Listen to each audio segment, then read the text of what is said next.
Құрметті көрермен, мынау қайдан аласың рубрикасының екінші серия. Мына комментарияларда сұрақ жиі кездесетін, осындай заттарды қайдан аласың депті. Мінекей осындай гараждар.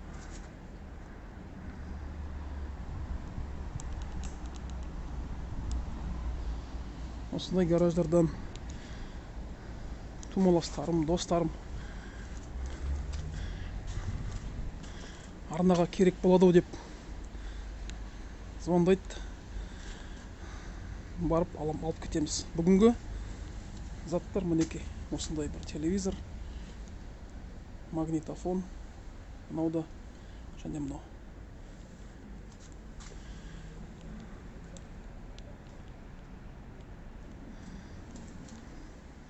Ассалаумағалейкум, Металл КЗ каналын тәркілеушілер және қонақтар.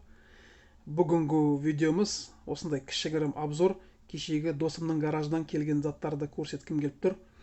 Досыма көп рахмет, Алла разы болсын дегім келіп тұр. Ал біз бастаймыз.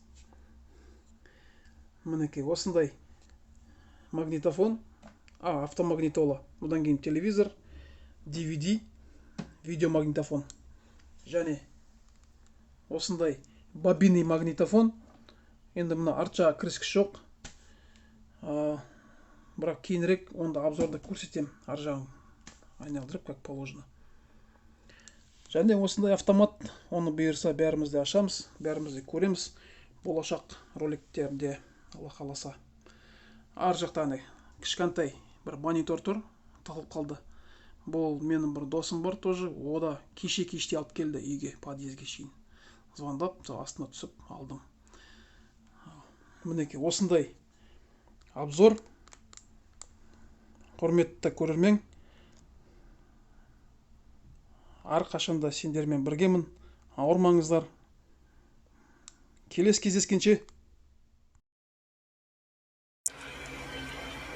Благодарю за внимание.